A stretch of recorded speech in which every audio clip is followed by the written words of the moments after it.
Assalamualaikum warahmatullahi wabarakatuh.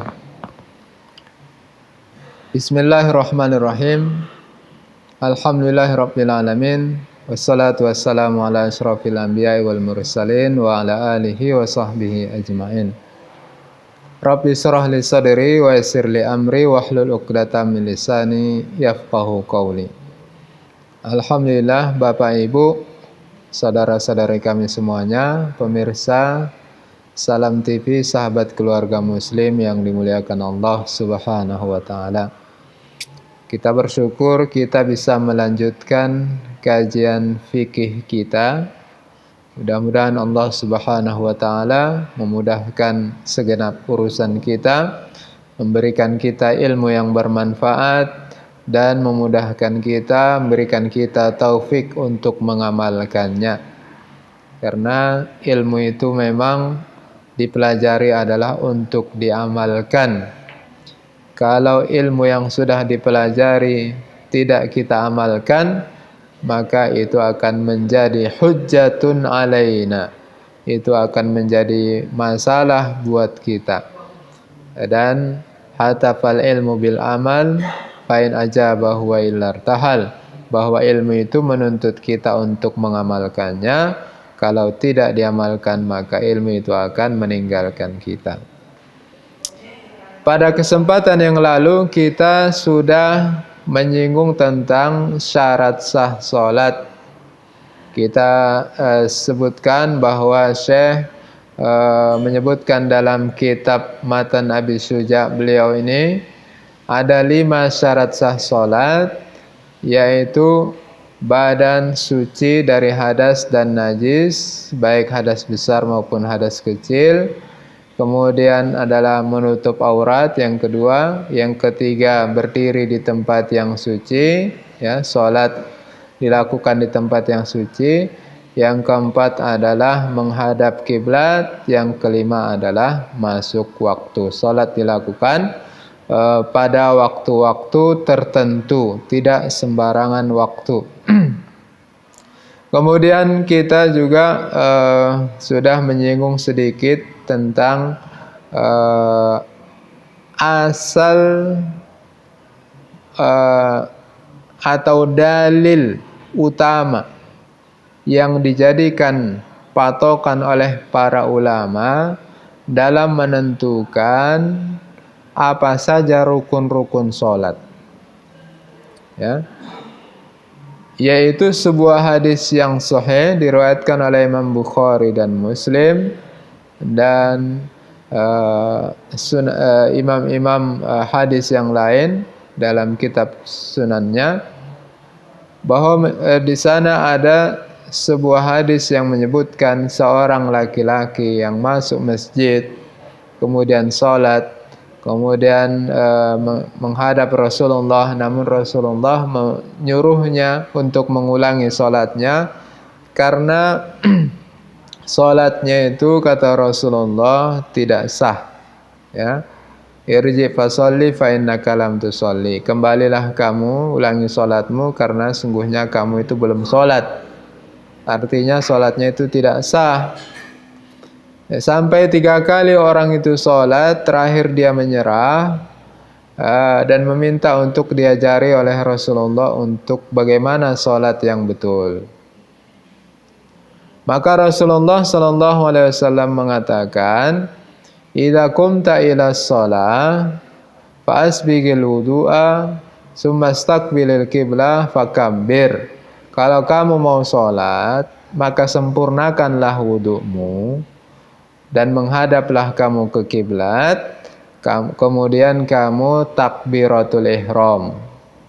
Kemudian summa qra' ma tayassara minal Qur'an. Kemudian bacalah Al-Qur'an yang kamu mampu, yang kamu bisa. Kemudian kamu ruku', kemudian i'tidal, kemudian sujud, kemudian duduk, ya, dan lakukanlah itu setiap kamu sholat. Maksudnya adalah setiap rukun.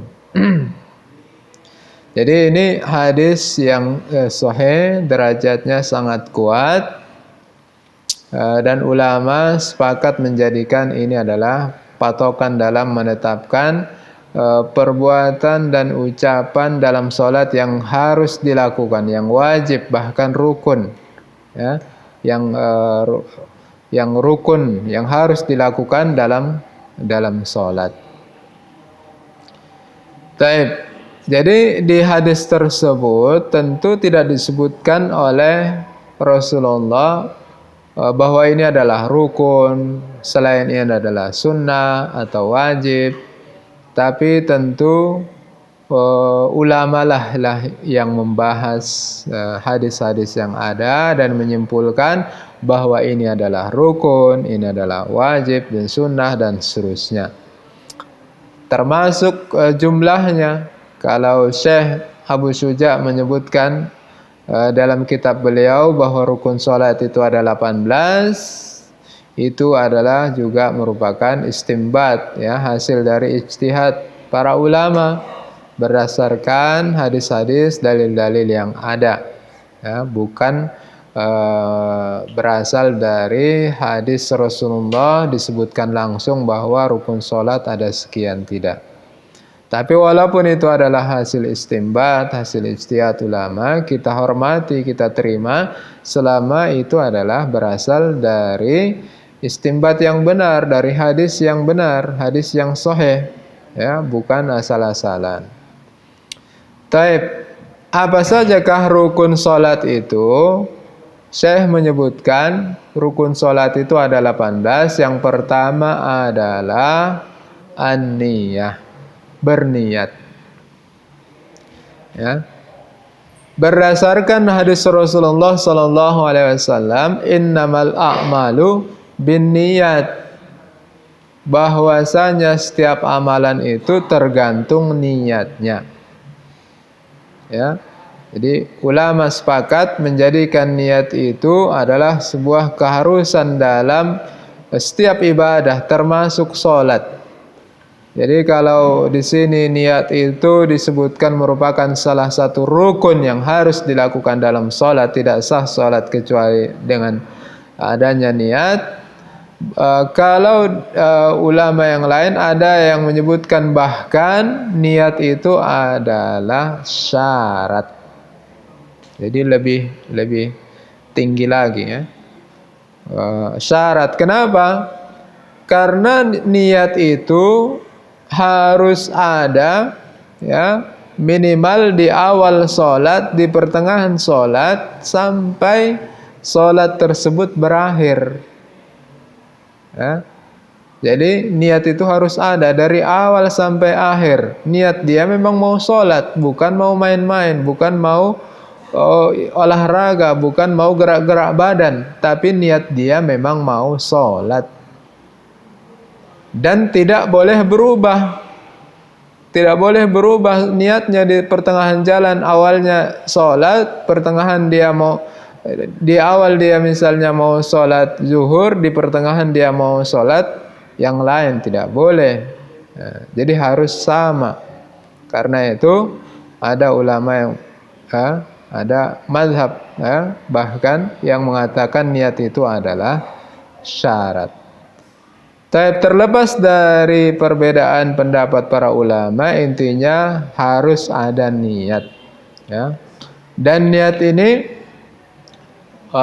penting dilakukan, ya, di awal sholat. Dan niat itu fungsinya pertama membedakan antara satu ibadah dengan ibadah yang lain. Kita mau sholat apa ini?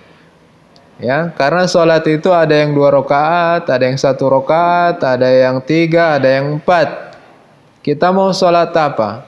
Ada yang sama-sama 2 rakaat, tapi beda sholatnya. Seperti sholat subuh wajib dengan sholat qobliyah subuh, ya, sholat fajar itu juga sama-sama 2 rakaat.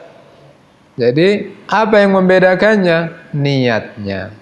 Karena itu penting diawali dengan niat yang benar. Niatnya mau sholat apa? Kalau sholat subuh berarti dia menjadi sholat subuh. Kalau niatnya adalah sholat sunnah fajar berarti menjadi sholat sunnah fajar. Kemudian niat juga membedakan antara ibadah dengan selain ibadah. Ya. Kita mau mandi, ini mandi biasa atau mandi ibadah, mandi wajib misalnya, atau mandi sunnah. Ya, maka harus didahului dengan niat. Begitu juga sholat harus didahului dengan niat. Niatnya mau sholat atau mau gerak-gerak badan saja. Ya, ini membedakan antara ibadah dengan selain ibadah. Bahkan perbuatan kita yang bukan merupakan ibadah mahdhah seperti makan, minum, tidur, ya, itu bisa bernilai ibadah ketika niat kita bagus. Ya, misalnya kita makan, niat kita supaya kuat ibadah, maka itu bisa berpahala. Kita cepat tidur, berniat supaya nanti bisa bangun tahajud. Nah, itu tidur pun kita bisa bernilai pahala karena niatnya bagus. Bekerja mencari nafkah, niatnya apa? Supaya bisa menghidupi anak istri, bisa membantu fakir miskin dan seterusnya. Itu walaupun zahirnya, bentuknya, nampaknya itu adalah perbuatan pekerjaan duniawi, tapi di hadapan Allah itu bisa menjadi sebuah ibadah yang bernilai di hadapan Allah Subhanahu wa taala. Jadi ini niat. Ini yang pertama. Dan niat itu tempatnya adalah dalam hati.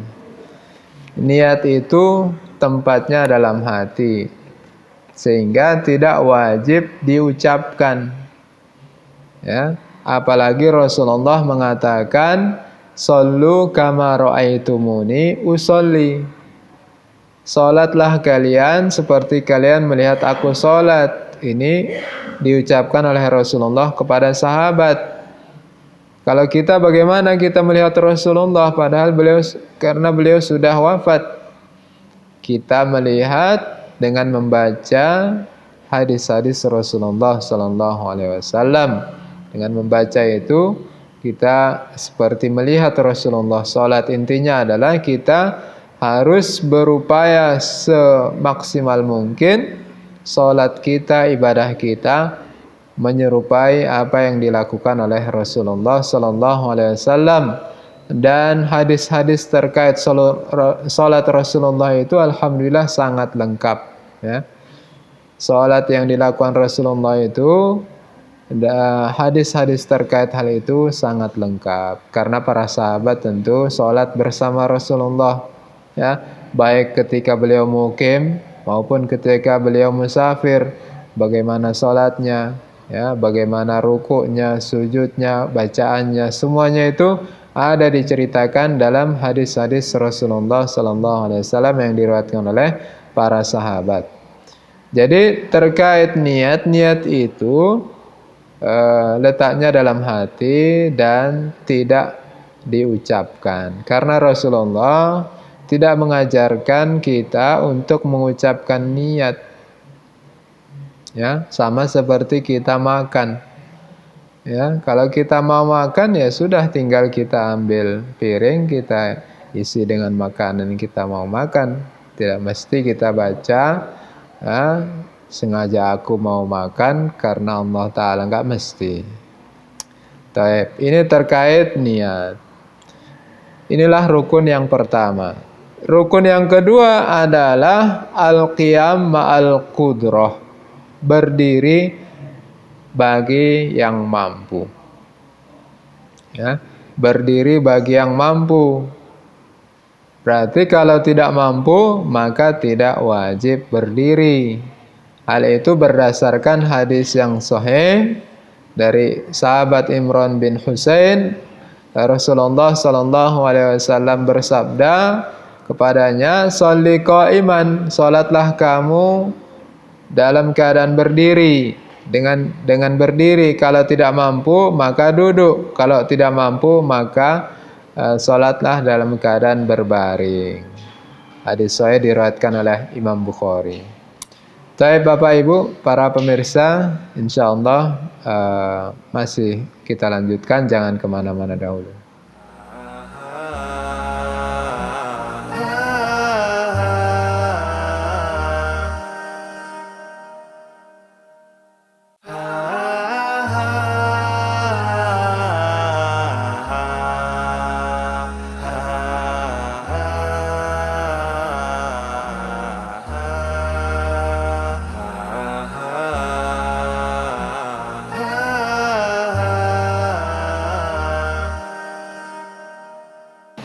Alhamdulillah, Bapak Ibu, saudara-saudari kami semuanya, rahimakumullah. Kita lanjutkan pembahasan kita masih di arkanus shalah.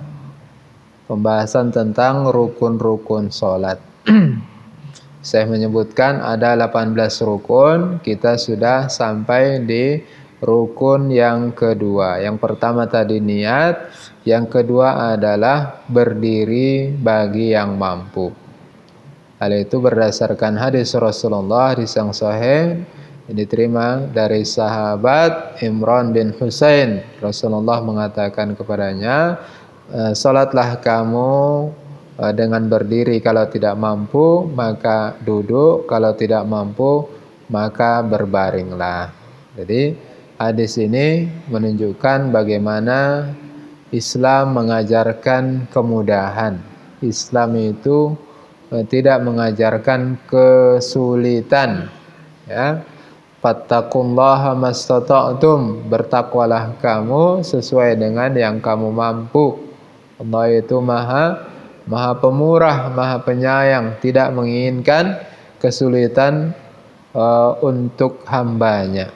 Kita bersyukur kepada Allah Subhanahu wa taala yang sudah memberikan kita taufik, ya, kepada kita untuk memeluk Islam, mempelajarinya dan mengamalkannya. Jadi yang kedua rukun itu adalah berdiri bagi yang mampu. Ini adalah untuk sholat yang wajib, sholat yang fardu, yang 5. Adapun sholat sunnah tidak menjadi rukun berdiri bagi yang mampu. Boleh kalau kita mau sholat sunnah, boleh kita sholat dalam keadaan duduk, walaupun kita bisa berdiri, ya, berdasarkan sebuah hadis, ya, yang menunjukkan hal itu. Namun orang yang sholat dalam keadaan duduk dia mampu berdiri, khusus sholat sunnah ini sholatnya sah, namun pahalanya setengah dari orang yang sholat sunnah dengan berdiri. Baik, jadi ini untuk yang fardu, wajib dilakukan dengan berdiri. Kalau dia memang mampu, kalau tidak maka boleh duduk.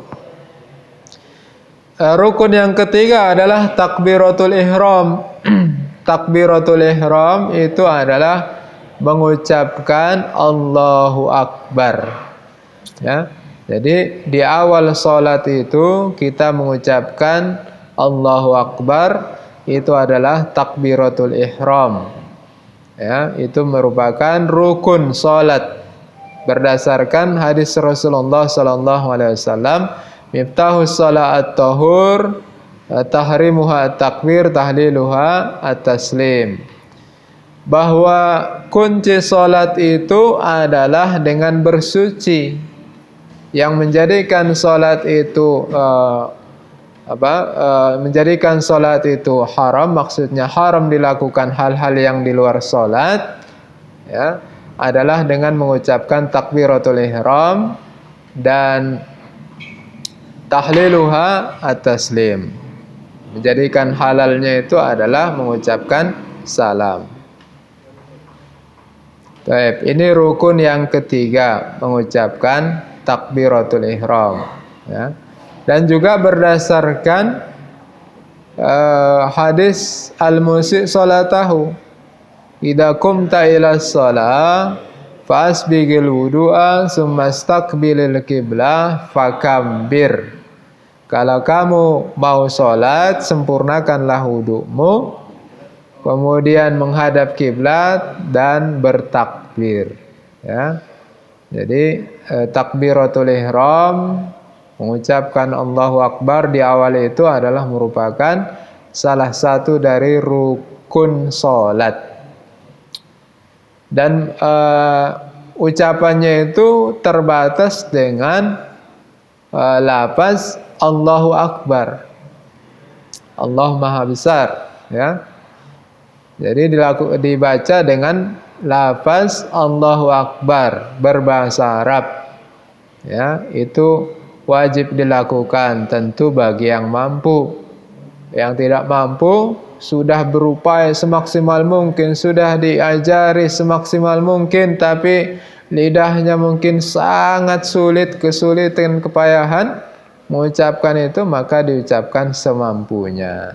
Fattaqullaha mastata'tum. Dan yang menjadi rukun itu harus dilakukan adalah takbir yang pertama ini di awal sholat itu. Adapun takbir yang lain, takbir intiqal, dari berdiri ke ruku', kemudian dari i'tidal ke sujud, dari sujud ke duduk, dari duduk ke sujud, kemudian berdiri, ya. Takbir itu disebut dengan takbir intiqal, takbir perpindahan dari satu rukun ke rukun yang lain. Itu bukan termasuk dari rukun sholat, ya. Bukan termasuk dari rukun sholat. Artinya sholat tetap sah, ya. Sholat tetap sah walaupun itu tidak dilakukan, walaupun tentu dia tidak mendapatkan fadilah dan keutamaan dari mengucapkan takbir intiqal, ya. Jadi lafaznya hanya itu Allahu Akbar, tidak boleh kita baca yang lain, Allahu A'zam, ya, Allahu Kabir dan lain-lain. Kemudian yang menjadi rukun hanya di awal sholat itu saja. Sementara takbiratul intiqal, takbir intiqal yang sesudah itu bukanlah bagian dari rukun sholat. Apakah dia hukumnya wajib, apakah dia sunnah, itu berbeda pendapat ulama. Tapi dalam mazhab Imam Syafi'i itu dihukumi dengan sunnah. Wallahu a'lam. Taib, selanjutnya rukun yang keempat kata beliau adalah qiraatul Fatihah. Membaca surat Al-Fatihah, ya. Membaca surat Al-Fatihah. Jadi sesudah takbiratul ihram kita membaca surat Al-Fatihah. Jadi dari sini disimpulkan bahwa membaca doa iftitah bukanlah rukun, ya, bukanlah rukun. Tapi dia adalah sunnah. Dengan dibaca maka tentu lebih bagus, lebih baik, ya. Tapi kalau tidak dibaca tidak masalah, tetap sah sholat kita. Adapun rukun, kalau tidak lakukan maka sholat tidak sah, harus diulangi. Seperti membaca surat Al-Fatihah. Apa dalilnya? Dalilnya adalah hadis Rasulullah yang menyebutkan la sholata liman lam yaqra bi Fatihatil kitab. Tidak sah sholat seseorang yang tidak membaca surat Al-Fatihah. Ya. Hadis ini adalah hadis yang sahih, ya, diriwayatkan oleh Imam Bukhari dan Imam Muslim. Di sini ada perbedaan pendapat di kalangan ulama, ya, terkait salat jahriyah. Apakah makmum tetap membaca Al-Fatihah? Adapun salat sirriyah, salat munfarid, salat sendirian, ulama sepakat bahwa membaca Al-Fatihah itu wajib. Tapi ada perbedaan pendapat di kalangan ulama tentang hukum membaca Al-Fatihah bagi makmum yang sholat bersama imam, sholatnya sholat jahriyah. Apa itu sholat jahriyah? Sholat yang bacaan Fatihahnya itu dibaca imam dengan zahar, dengan nyaring kuat, yaitu sholat maghrib, sholat isya, dan sholat subuh. Apakah makmum baca Fatihah? Ada terjadi perbedaan pendapat kalangan ulama, tapi pendapat yang kuat, wallahu alam, yang kami melihat itu yang terkuat, ya, seperti dalam mazhab Imam Syafi'i juga, bahwa tetap membaca surat Al-Fatihah. Pertama dalilnya adalah keumuman hadis ini, la salata liman lam yaqra bi Fatihatil kitab, tidak sah salat kecuali membaca surat Al-Fatihah, ya, seorang yang tidak membaca Fatihah tidak sah salatnya. Yang kedua adalah sebuah hadis yang diriwayatkan oleh Imam Muslim ketika Nabi Muhammad salat subuh, ya, kemudian beliau saat salat mendengar agak riuh, agak ribut sahabat di belakangnya membaca sesuatu mereka. Kemudian sesudah sholat Rasulullah menegur mereka dan mengatakan, jangan kalian baca sesuatu bersama imam kecuali membaca Al-Fatihah, kecuali membaca surat Al-Fatihah.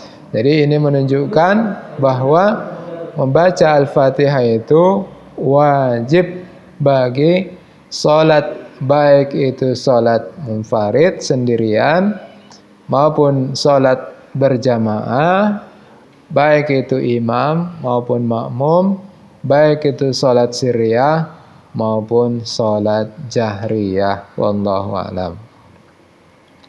Ini rukun yang keempat dan dijelaskan oleh Syekh Abu Syuja juga bahwa wa bismillahirrahmanirrahim ayatun minha, dan membaca bismillah, bacaan bismillahirrahmanirrahim adalah termasuk bagian dari surat Al-Fatihah.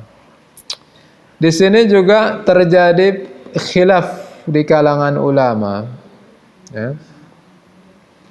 Terjadi khilaf di kalangan ulama apakah bismillah itu termasuk dari surat Al-Fatihah atau bukan, ya. Artinya ketika yang meyakini bahwa bismillah adalah bagian dari surat Al-Fatihah, berarti kalau tidak dibaca sholatnya tidak sah. Dan orang yang meyakini bismillah bukan bagian dari surat Al-Fatihah, berarti kalau tidak dibaca salatnya tetap sah. Ya, jadi khilaf itu ada, perbedaan pendapat kalangan ulama itu ada, dan kita diharapkan untuk berlapang dada dalam hal ini, karena memang hadis-hadis para ulama masing-masing, ya, ada dalilnya, ada hujjahnya. Mereka berpendapat bukan karena menurutkan hawa nafsu mereka, tapi mereka sepakat, ya, mereka sepakat bahwa orang yang membaca bismillah salatnya sah. Mereka sepakat. Jadi khurujan minal khilaf wal khurud minal khilaf matlub, kita ingin keluar dari perselisihan para ulama, dan kita tidak mau masuk di perselisihan para ulama. Karena itu kita tetap membaca bismillah. Karena itu keluar dari khilaf, keluar dari perselisihan di masyarakat. Ya, dan itu dituntut dalam Islam. Dalam Islam kita diharapkan menjaga kekeluargaan, menjaga persatuan, ya, jangan sampai kita membuat perpecahan di kalangan umat, ya. Setelah membaca bismillah juga memang disepakati tidak masalah, bukanlah suatu aib, bukanlah itu membatalkan sholat, maka itu kita lakukan karena juga ada dalilnya, ya, ada juga dalilnya yang menyebutkan itu. Dan Rasulullah juga membaca bismillah walaupun pendapat wallahu a'lam, pendapat Ibnul Qayyim menyebutkan bahwa Rasulullah kadang baca bismillah, kadang tidak dibaca, ya, dan lebih sering tidak dibaca. Wallahu a'lam. Kita menyimpulkan bahwa kita tetap membaca bismillahirrahmanirrahim ketika membaca surat Al-Fatihah. Wallahu a'lam bishawab. Baik Bapak Ibu, insyaallah kita masih di pembahasan rukun salat, masih akan kita lanjutkan sesudah pesan-pesan berikut ini.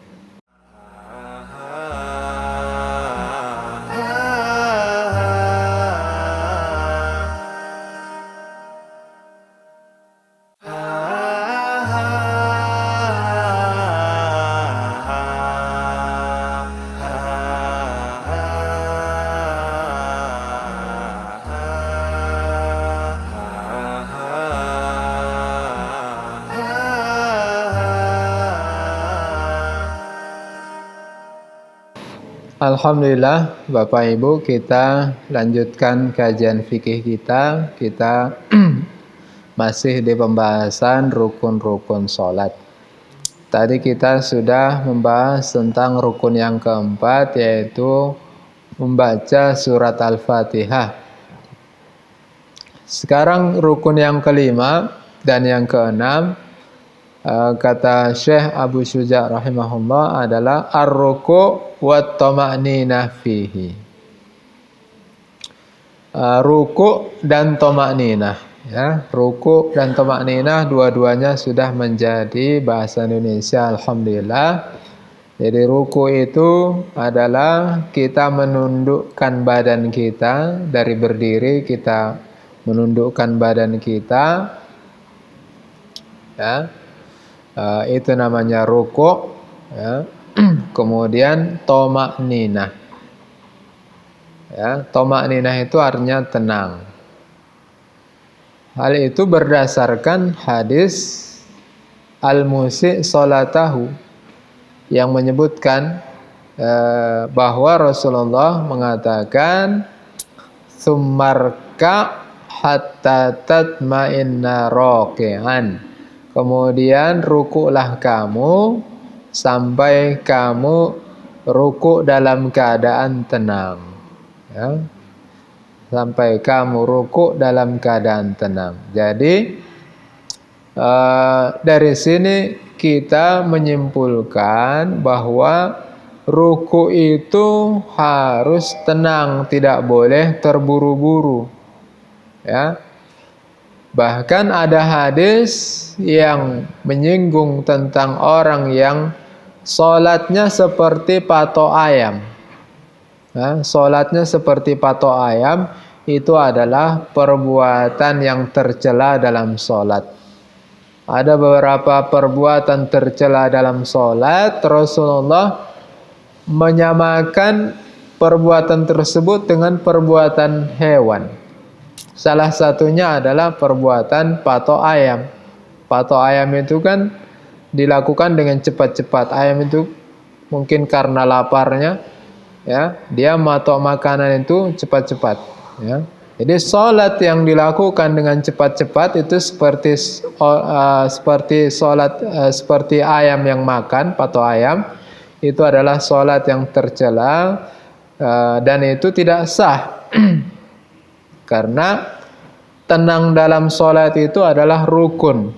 Hatta tatma'inna raki'an. Tenang dalam sholat itu adalah rukun, wajib, harus dilakukan.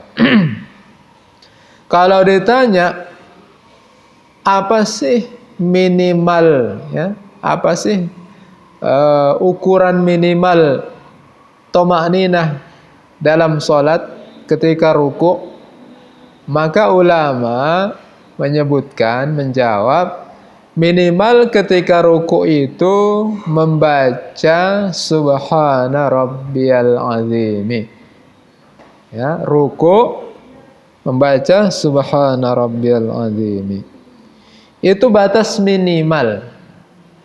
Tapi tentu kita mau yang afdol, ya.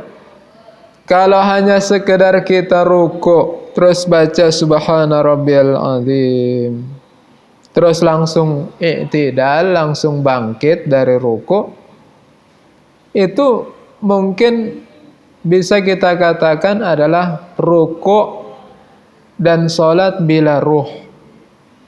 Ya, ruku' dan salatnya itu tanpa ruh, tanpa makna. Tanpa dia bisa menghayati makna dari ruku' tersebut.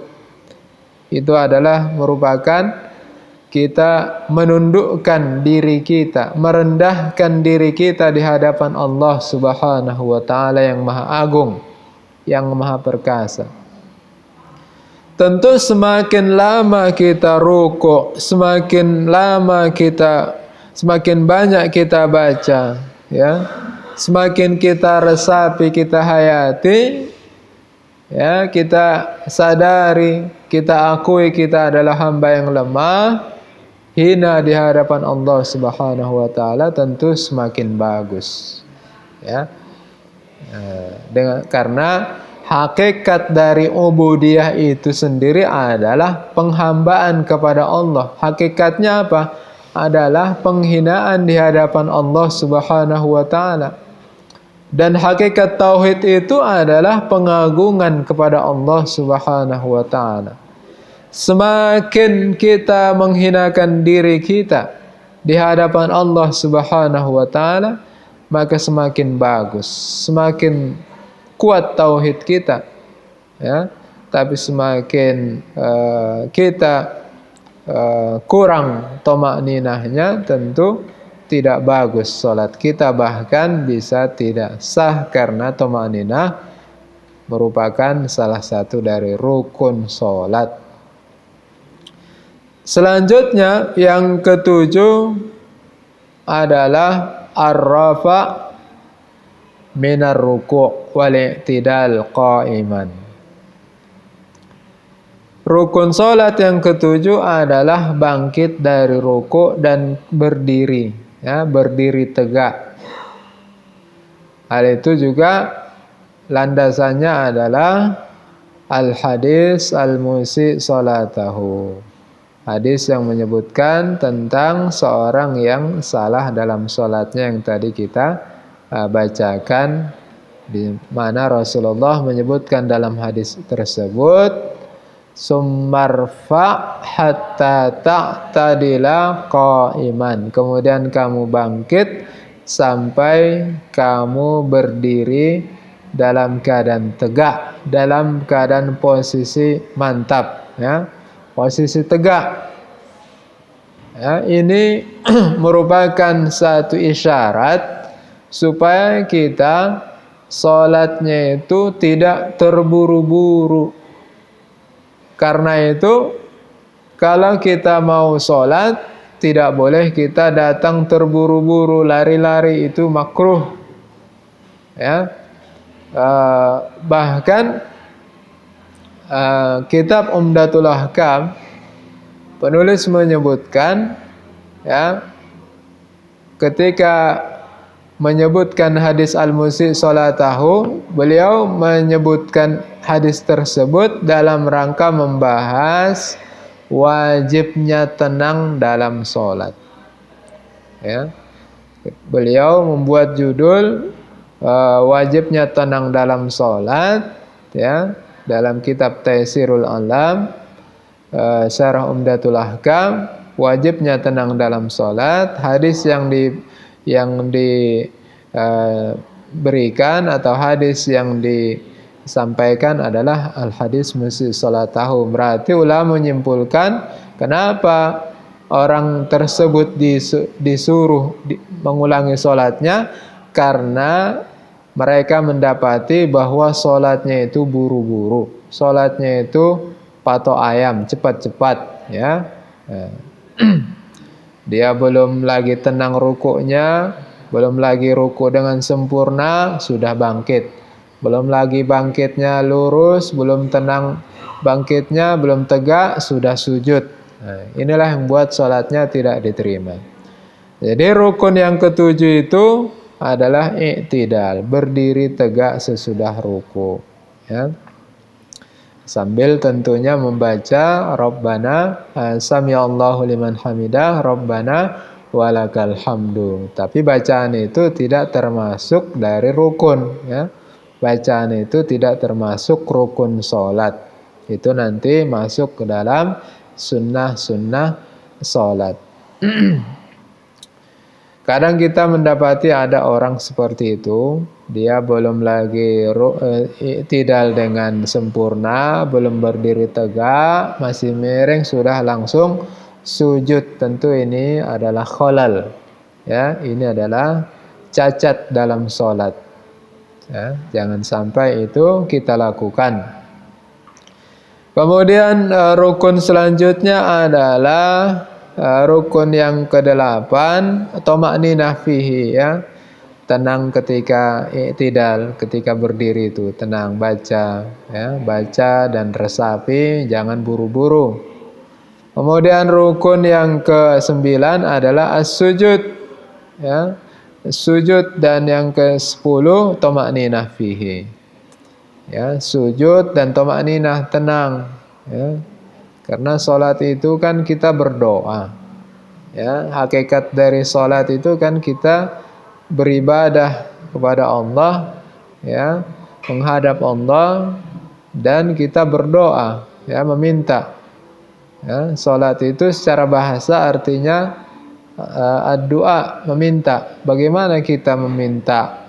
Bagaimana khusyuk sholat kita kalau kita sholatnya buru-buru, cepat-cepat, ya? Kalau kita minta pada seorang, mintanya juga nggak jelas, ngomongnya juga buru-buru, cepat-cepat, tentu orang yang diminta itu mungkin tidak paham, atau mungkin juga merasa ini adalah permintaan yang asal-asalan atau permintaan yang tidak serius, ya. Karena itu kita wajib thama'ninah, wajib tenang, tidak boleh terburu-buru, ya. Tentu kita semua ingin sholat kita diterima oleh Allah. Semua kita ingin bekerja mendapatkan upah, mendapatkan gaji, ya. Tentu sangat merugi orang yang bekerja tapi tidak dapat upah. Bahkan pekerjaannya itu menyebabkan dia mendapatkan laknat, menyebabkan dia mendapatkan murka dari orang yang menggajinya, ya. Demikian juga sholat, kalau dilakukan dengan asal-asalan, sembrono, tidak sempurna rukun syaratnya, sunnah-sunnahnya tidak sempurna, maka sholat itu akan menjadi, ya, menjadi sesuatu yang mendatangkan murka dari Allah Subhanahu wa taala.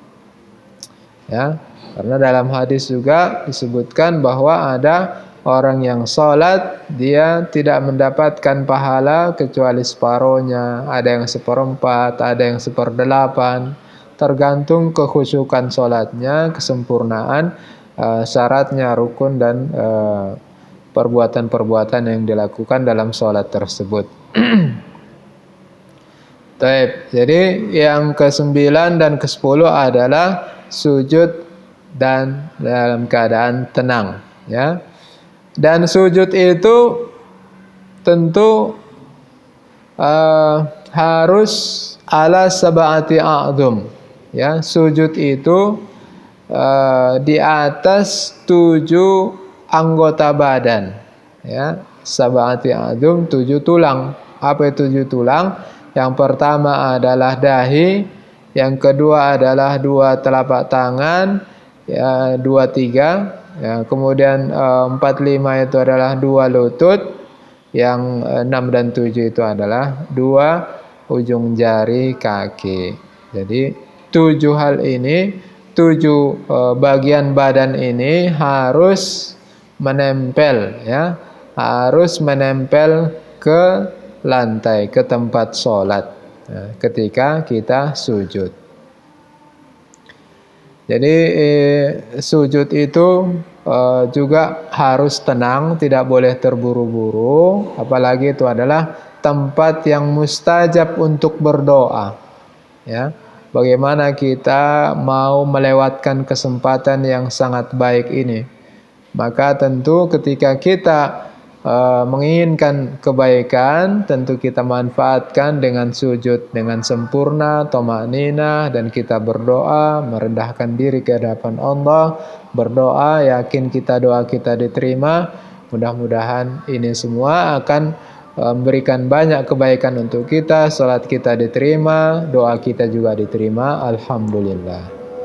Baik Bapak Ibu, alhamdulillah, mudah-mudahan ini bermanfaat untuk kita semuanya. Lebih dan kurang kami mohon maaf. Wabillahi taufiq wal hidayah. Wassalamualaikum warahmatullahi wabarakatuh.